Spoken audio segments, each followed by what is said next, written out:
previous chapter, Methuselah, son of Enoch, is hurt when he defends his friend Josiah from a school bully. Enoch feels personally responsible because he was supposed to be at the school helping Josiah when the incident occurred, but was distracted by things that he thought were more important. Is Methuselah going to be okay? I mean, his mother is really concerned about him, and I am too. Yeah, his injuries were fairly serious, but I think that he's going to be okay. He is lucky that tall blonde man showed up when he did, or I feel his injuries would be worse. Tall, blonde-haired man. Yeah, Josiah told me that a tall blonde-haired man showed up out of nowhere when Methuselah got knocked to the ground, and he scared the bully away. He said something about him having wings. You know how these boys imagine things. Yeah, right. Well, listen, when he wakes up, if you could just let us know right away. I need to talk to his mother about something. I will. Enoch finds his wife Val and learns that she is actually blaming God for what has happened to Methuselah. Val, I just got back from the hospital. It looks like Methuselah is going to be okay, but I'm a little bit worried about you. You haven't wanted to go to the hospital. You seem really angry. You do know that the bully was caught, right? Yeah, I can't go see Methuselah right now. I am so angry and sad, and not just at the bully who did this, but at God, who was supposed to protect us. Where was God when this was happening? And I don't think I can walk with a God who doesn't step in and help our son. Yeah, about that, you know, it may have been that God could have possibly been sending someone to intervene, and he may not have quite got there in time. Oh, come on, Enoch. You know that didn't happen. You know God didn't send anyone. And if he did, who would hear God's voice and not respond? Like, who? Ah! No. Yeah, you are right. You are right. What kind of a person would do that? I mean, really. Right?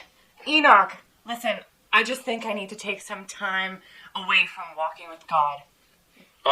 Well, let me just find a place for this, and maybe a few other pointy things, so I'll take care of them too. All that day, the only thing that Enoch could think about was what Val had said about the monster who ignored God's voice. Enoch knew that he was that monster.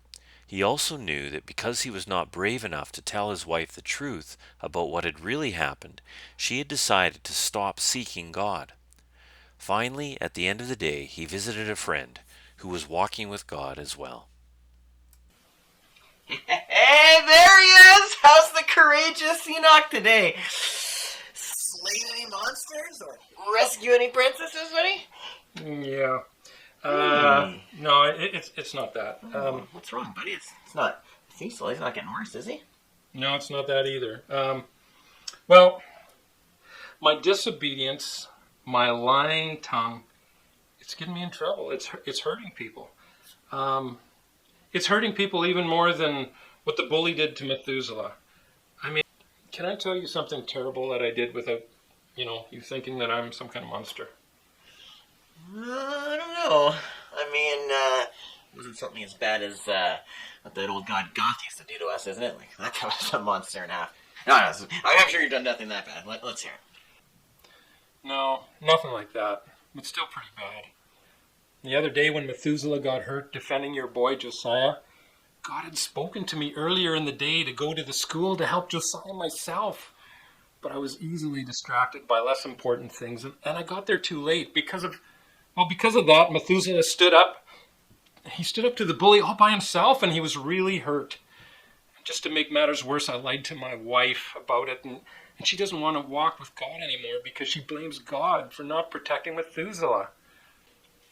Wait a minute. God told you to protect my son? Yeah, but I didn't get there in time. Man, I know you're probably mad at me, and I suspect God's mad at me too, and I just don't know if I'm cut out to do this walking with God thing. I mean, I'm going to end up giving him a bad name. No, I'm not mad at you.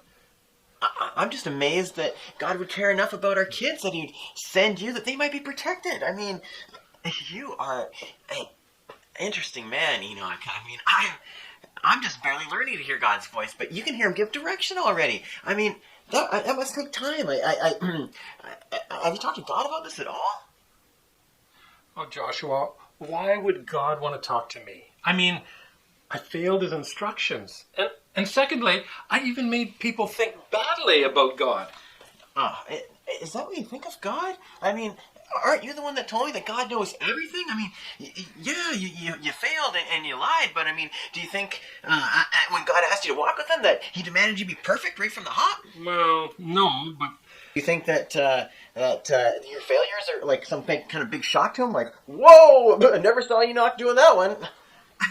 no, but But what? Your first big failure was God? You think God's going to go find someone new to walk with from now on? Like, no, I mean, are you going to be there when Methuselah wakes up, and say, way to go, buddy, why don't you try blocking the punches with your face next time, No, you're going to say, hey, good try, man, thanks for trying to help me out, but maybe I can show you a better way to do it next time, right? okay, just stop it. I know I got to talk to God. I know it.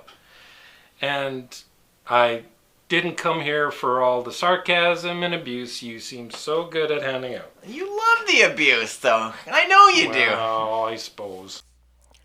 A short while later, Enoch and God have a little talk.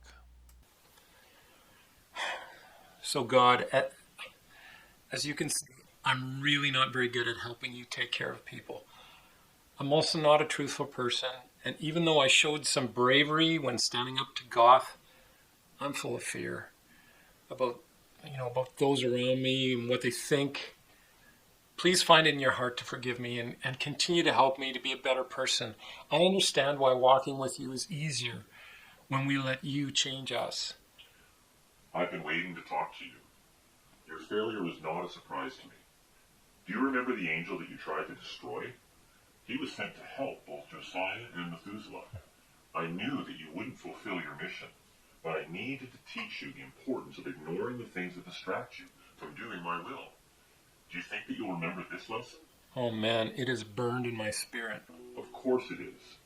And today you learned the importance of facing the sin in your life and allowing God to change it. I don't want you to give up walking with me because you're not good at it. I want you to keep walking with me through the failure in your life. And let me help you become good at it. And I want you to remember that I'm a God that gladly forgives the sins of the people who are truly walking with me. And as for your son, go now to the doctor. He has some good news for you. Oh, and don't be distracted along the way. Yeah, you are an awesome God. Sorry that I'm the opposite of awesome, which is unawesome. One other thing. Could you do something about Val for me? When I tell her the truth about what really happened, I think fighting a giant in the arena might be a little bit of an easier situation to be in. Maybe send me the blonde angel to give me some help. Well, all the angels are terrified of your wife. I'll be handling her personally. A short while later, Enoch talks to the doctor and Methuselah. Oh, you're awake! And you don't even look like you were sick or hurt or anything. Dad, I had this amazing dream. It was like I was in this place where everything was bright and I felt such peace. And this guy named Jesus came to me and he said that he was God's son. I asked him if I could stay there, but he said that he wanted me to walk with him on earth first, and that he would keep walking with me even after I left the earth. It was the best place ever. But how did all your injuries just disappear?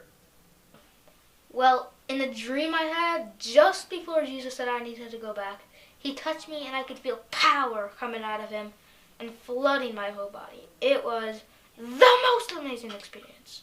Then I woke up. Wow. Our God is really amazing. Wow. Let's go home, son. Yeah, home. You know, after that dream, this place doesn't really seem like home anymore.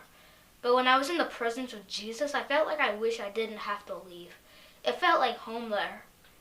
Is that weird? Well, I don't know, but you know what? Maybe someday I'll get to see what you saw.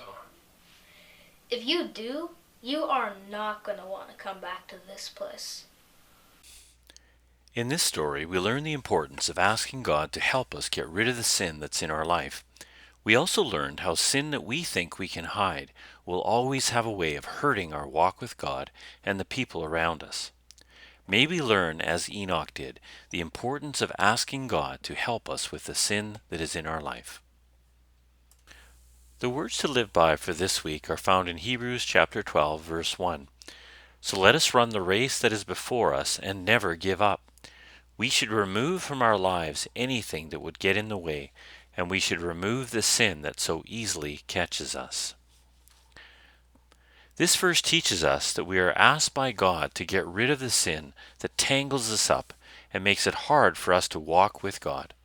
Let's ask God to help us with this in our life.